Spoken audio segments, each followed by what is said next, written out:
And welcome, welcome, welcome. This is Peter Winick. I'm the founder and CEO of Thought Leadership Leverage, and you're joining us on the podcast today, which is Leveraging Thought Leadership. My guest today is James Kelley. James is the author of an interesting book called The Crucible's Gift: 5 Lessons from Authentic Leaders Who Thrive in Adversity.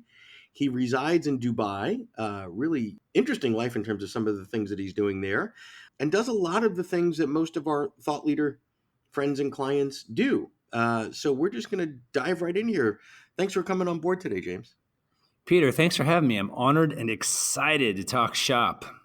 Great. So I look in your bio that you're the youngest of 3.5. There were a lot of zigs and zags from teaching English in Japan.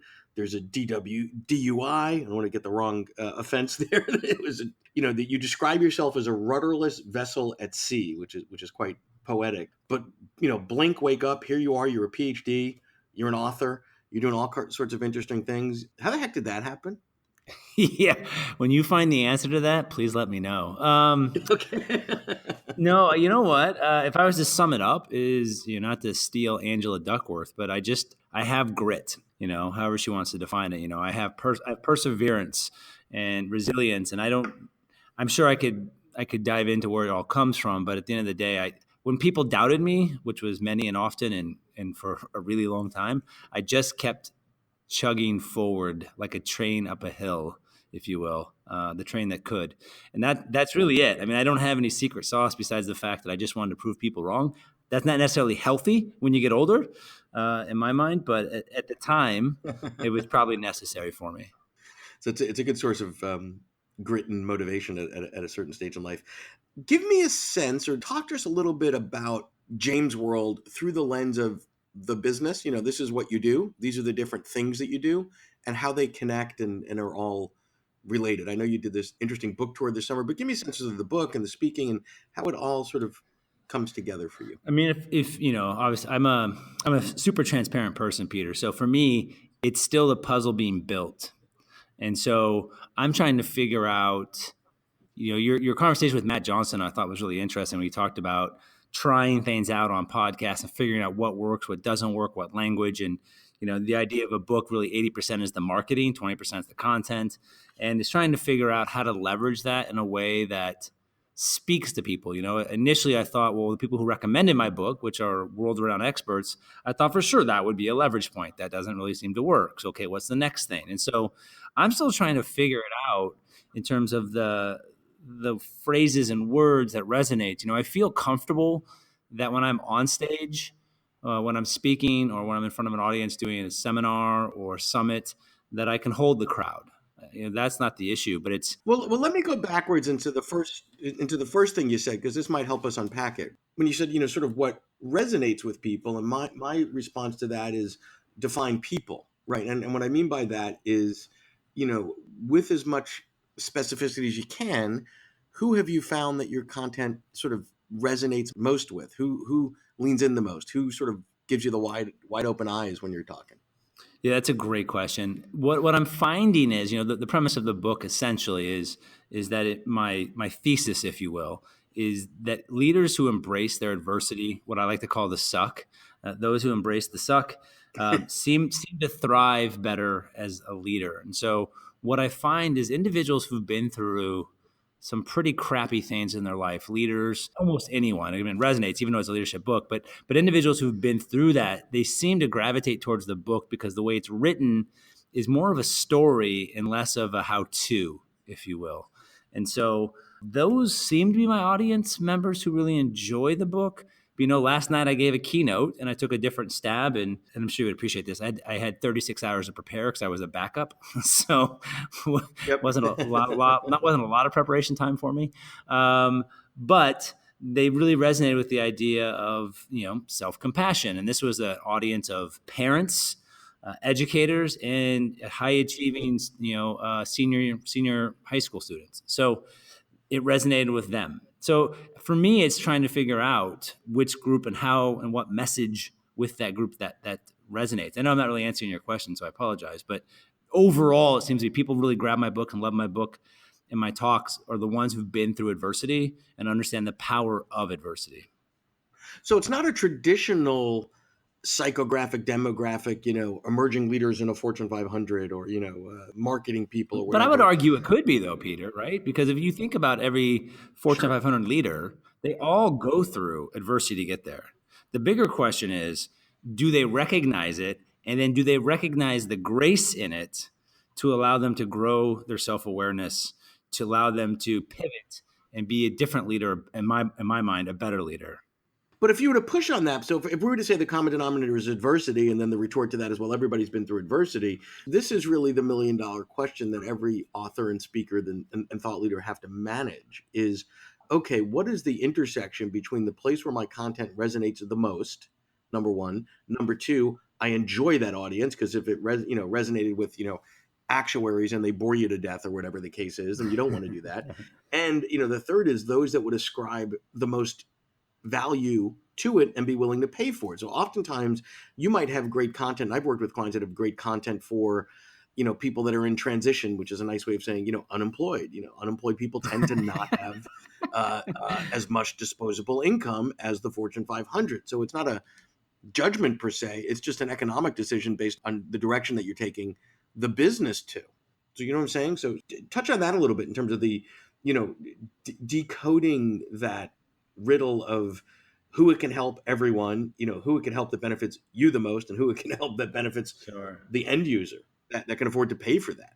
So if I was to say that one of my limitations, I think, as a business owner, is that I'm very interested in helping others before myself. And that's not always the best recipe for a business owner, because I don't do things for free. My time isn't free, and so I recognize that. But I worry less about me getting paid. I'm a huge believer in that if what I do is good enough, people will pay me for it. And so I put a lot of Okay. stock in my effort, in my delivery, and the content. And so when I think about the audiences, what I really think about is the words and phrases and situations and examples that they're most likely to come across that are adversity moments, and taking those adversity moments and asking them a different question. So often in life, when we think about any adversity moment, we typically take one of two approaches. We usually take either it happened to me or it happened for me. And so I always argue that when you start asking the right questions, the generative questions, the growth questions, you allow yourself to actually find examples of excellence that you can move forward. So in adversity, I often, use my father's death when I was 20 as a prime example, is that I could easily have been bitter, upset, and asked myself, why did this happen to me? But after I embraced the suck and I, went through my mourning and all of that, as you should do, I started to investigate to myself, I started to investigate, what is this? What is it in this? What is in this moment that I can take from that will make me a better person? Now I'm giving you an extreme example, but Sure. we can take Of a course. deal that falls through, right? And Mm-hmm. if a deal falls through, where in this deal where it falls through am I accountable for what happened? And what can I learn when I've had successful deals that have worked well? What can I learn from that process that I can bring forward to the next process so that I don't make the same mistakes that I just made? Got it. And so I tend to focus on the questions that are asked versus the response that you should have, because I can't tell you how to respond. You control that, but what I can tell you is how to ask a better question or a different question. Got it. Very good. So give me a sense of the lines of so you do some speaking, you do some writing, you do some consulting. Give me a sense of what those each look like, and sort of how you spend your time and how they're connected. Wow, that's such a hard question for me. My life is so fractured, which is sometimes part of the problem, right? So I'm a professor, so I have to teach. So that's one of my primary jobs. But beyond that, I do 1-day summits, 2-day summits around using a concept called appreciative inquiry, and then also design thinking at the same time. So that's one stream of my business that I'm really trying to grow, because you can do large groups in a 1-day, 2-day setting. There's a lot of prep for it, for sure, but the payoff on the back end is quite high if you're good at doing it. So that's one thing. The speaking is another stream, obviously, that I do, but that's a one-off shot. That's time. And I think all of these things are time-based. What I'm trying to transition to, which is difficult, and is trying to figure out in this space how to replicate it in a way that's unique, is where do I find the residual income, where I put in the time once and it pays back tenfold again. The Now, quest for as passive you income. Here we go. Yeah, yeah, yeah. Correct. And as you know, every Tom, Dick, Harry, Susie, and Jennifer have a course nowadays. So, how do you actually create a course that is unique and different from those that are already out there? And then how do you market that course in a way that's unique and different to those that's already out there? And then how do you engage that and grow that? So I think it's the second, not the first, that's the bigger issue. So you mentioned a book. 80% of the book is marketing. So from my perspective, what has happened because of technology and lots of other things, anybody can create a course. It's like blogging or podcasting like we're doing today, right? Yeah. There used to be a barrier to entry, which was cost, right? You needed some technical skills and to get into a studio, and it was expensive, right? Now, because of the tools and all that, anybody can, although most people shouldn't, just create a course. Well, so what, right? Like, well, it's true. Sorry, that's the funniest Well, thing. It's totally true. yeah, I Yeah. mean, it's like writing a book, just or a blog, or just because you can doesn't mean you should, right? So now you have the market is flooded with, the technical term is crap, right? Lots of garbage, right? You really need to work backwards and build something that a specific end user needs, whether that's corporate or whatever the case is, and build what they need that they're willing to pay for. Because go to Google, figure out what your content is, and look, or YouTube or whatever, and see all the free stuff that comes up, and then say, okay, well, if this is what the baseline is for free, what would somebody be willing to pay for? And I think what you need to understand is that in the world that we live in today, it's the first time that we're drowning in information. We're living in information abundance versus scarcity, Yeah. right? So the big deal today is not that I won't necessarily pay for content. I'll pay for less. I'll pay for someone else to filter through all the junk to provide me with something that's good. And I'll pay a tax for that. I'll pay a premium for that, because I don't want to spend 3 days on YouTube to find one thing that I know if someone directed me to James, you're going to deliver better than anybody. And I think it's that whole marketing piece. People get enamored with the bells and whistles of building video and all that sort of fun stuff. But who's going to buy it? What are they going to pay for it? And if you don't know the answer to those questions, don't hit the record button.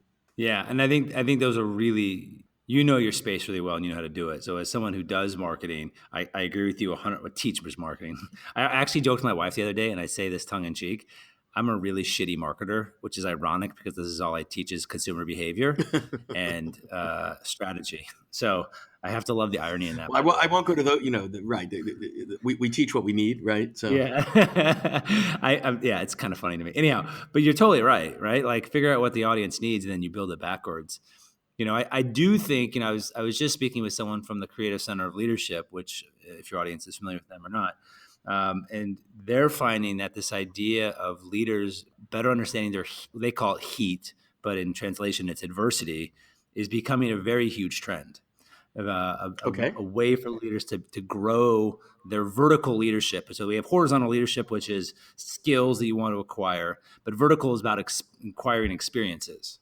How do I get more experiences that broadens my knowledge base of what could happen based on experience?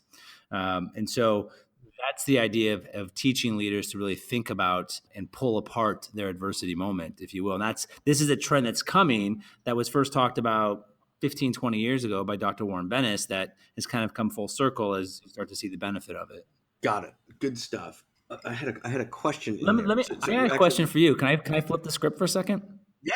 Okay. Yeah. Take the mic. Here you go. Yeah. Well, I'm just curious because like you had a point earlier, and I just want to take your perspective on it because I have my own thoughts.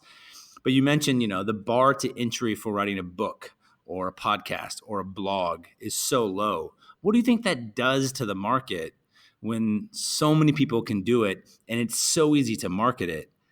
What do you think the impact of that is on, let's say, leadership as an example? Well, no, those are two separate questions. So it's incredibly easy to do it. It is not easy to market it. Mm-hmm. And I think people put the effort on the doing, not the marketing. So that's number one, right? Just because, I could, go to a platform, hit record, and create what I think is the most, wonderful, insightful, whatever. It's going to sit on my hard drive, right? So I think the way I would answer that pragmatically is think of the technologies and the internet, all the things that we have today, as your R&D lab. Before you sort of lock yourself in your dungeon and drill down and create anything. A book is a massive investment of time, energy, and money to create a 40 to 60,000 word thing. And a lot of people do that in isolation. A lot of people create all this sort of content in isolation. Put it out there and test it. So, take the core concepts in your book and distill it down to a couple of short blogs or whatever, and start throwing those out there. And I'd rather somebody tell me that's useless, that stinks, I have no interest in that after I invested in 500 words than 50,000 words. And they'll tell you what you need. Yeah, so I totally agree with you. But I guess for me, it's the other side of this equation. That's the how to. But what I'm interested in is your thought on the impact of so many people writing a book now because the bar's so low. Do you think it dilutes messages? Do you think like the cream of the crop will always rise to the top? Yeah, so it's harder to differentiate in all the noise. I think what happens is there's a little bit of a top 10 sort of, Hollywood model going on that everybody's sort of reading the same thing because you go to Amazon and it says if you like this, you'll like that, and all that sort of stuff. You got to dig a little deeper to find sort of the new and the creative and the innovative. And it's the combination of, I call it steak and sizzle. You got to have something really, really good, but you got to be able to put some sizzle around it, right? So for example, we work with a lot of academics, and I love academics. They're awesome. They're fun, but they can't always communicate effectively. There's a but, right? They can't always communicate with passion and effectively in business lingo in the short form to business people. Yeah. Right. So I'm not going to read an academic journal, newsflash, right? Yeah, I know, like, right? by the way, most people don't. Yeah. So, but if you're well versed in that, I mean, the trick to be a successful academic is, as you know, James, is to be able to get published. But if you're only getting published in academic journals that are like, writing the instruction manual for IKEA, nobody reads that. And you have to be able to sort of adjust your style and your way and say, how do they want to consume this? Right? Amen, brother. Not with 87 footnotes. Amen. I struggle with academia every day of my life, having to like the whole concept of what I do. Like, let's just take marketing as an example, and I don't really write marketing anymore. Is that it takes 2 years for you to get an article published, right? Marketing moves so fast, and it's so technology driven that anything that I'm creating is completely pointless in 2 years. Like it's stupid. Sure. It's so stupid. Well, even a book, if you go, even if you think about a book, if you go through a traditional publisher on a book, you're on a 12 to 18 month cycle. Correct. Then the book gets into someone's hands. So again, those are thoughts that the author had started with 5 years ago, 3 years ago, whatever. So it doesn't mean it's irrelevant, right? Because you don't want to write against today's CNN or Fox or whatever headline news because it's stale. But things are changing so quickly, so foundational things, principles, human behavior, all those sort of things don't change. Correct. But the way we go about it is so different. Yeah, I just find that's an interesting question, right? Because the market is super flooded now because self-publishing is such a low bar at this point, and it's so flooded. And I always think to myself, there's a lot of crap out there. I would push back on painting with a broad brush there. So I think when you look at what's really going on in the self-publishing world is there's a spectrum, right? One end of the spectrum is, print on demand and da-da-da-da. And there's a need for that. And there's a market for that, whatever. But there is absolutely unequivocally no excuse for something that is lacking in grammar and like that. There's no excuse for that, right? So there's still garbage that gets through the system, but there's the other end of the spectrum on self-publishing where there's a full rigid editorial process. The quality, if I put down, a well-done book is the same as a Wiley or a Random House. And I think you have to own your brand and say, I'm not going to put my name on something that looks like that. That's horrible. Like, have a little pride, because if you, it's like submitting a resume with a typo. It's not going to happen. You're not going to get the job. Yeah, no, that's fair. I mean, that was the process I went through. Is I hired a whole entire team around me. Like, my editor was the ex-executive editor of Wiley Books. So, like, I trust that guy as an expert. He knows good, bad books. So for me, that was my tactic, because I hired a company that created that framework for me and that support system to make sure that the book excelled in content and deliverables and things like that. So, totally agree. Well, and the other thing is to, to your point, not to cut corners. Just because you can do things on your own doesn't mean you should, right? There's probably a DIY video on YouTube on how to give yourself a root canal. Probably not a good idea to go about doing that. Right? Like, it's just not. It did cross my mind. All I got to say. Thank you for stopping me, Peter. It crossed my mind. I was going to do that tomorrow, but not anymore. Yeah, exactly. At least have a few cocktails first. Anyway, as we start to wrap up here, because we're running out of time, James, give me and give our listeners some friendly advice, some two or three things that you learned that are, maybe a little bit counterintuitive that was really important to you as you went down this road and this path of being a thought leader? Yeah, so great question. I mean, the one that immediately comes to my head is what I learned this summer. So we talked about off air, but I drove 7,000 miles this summer in the U.S. with my family of six, and I was doing a book tour. And what I learned is that bookstores suck for book tours, only from the standpoint of, and I was a bit harsh in my statement there, but it's as a business. For me, the book tour was not as successful as I would like, because bookstores don't cater to business books. And so I made the mistake of thinking that a bookstore would be the ideal place to go to bring in an audience. And the reality is, a better audience would have been played out if I would have reached out to companies along the way and done that, or reached out to coffee shops or bars or other establishments that are a bit better suited than a bookstore, which I know sounds ridiculous, but bookstores nowadays, people don't go there unless it's a Barnes and Nobles for business books. They just buy them online. That's where they buy them. Well, and even a Barnes and Noble, the market is 50 to 60% of books are bought online and digitally, whether they're ebooks or hard copy, but real books. And most Barnes and Nobles today look like glorified candle stores, right? Like the percentage of the square footage covered by actual books is going down and down and down, which is really sad. You do have independent bookstores in certain markets that are really cool and sort of have that community piece. But yeah, I agree that just doing bookstores is tough. Just doing bookstore readings, because people don't want to come out for Yeah. that sort of stuff. So that's one. And any other nuggets to share? I think the other big lesson that everyone has to remember is that, and this is something I've really had to come to grips with, is that just because you wrote a book and you believe you're a content expert doesn't mean that people believe the same thing. You have to prove yourself. Right. And you often think because you write a book and you're out speaking about it at different events and you talk about it with everybody, that people are going to come to you. But the reality is you have to go knock down the door. You've got to create your marketing kit. You've got to create your one-piece flyer, your 10-second elevator pitch. You've got to do all of that stuff if you want people to take you seriously and to even consider you. And most importantly is that it takes like 7 to 10 times of sending a piece of information for someone to actually consider having a conversation about you coming in. And you forget these things. Totally. Well, great stuff. Thank you for sharing that. Thank you for sharing your journey. And I think there's a whole separate book to be written on how I survived 7,000 miles driving across the U.S. In the summer of 2018. That might, or maybe it's a movie, or it could be a comedy, a drama, or a horror movie, depending on the outcome there. But, thank you so much for sharing all that you did today, James. I appreciate it. Thank you, Peter, for your time, energy, and willingness to have me on your show. To learn more about Thought Leadership Leverage, please visit our website at thoughtleadershipleverage.com. To reach me directly, feel free to email me at peter@thoughtleadershipleverage.com. And please subscribe to Leveraging Thought Leadership on iTunes or your favorite podcast app to get your weekly episode automatically.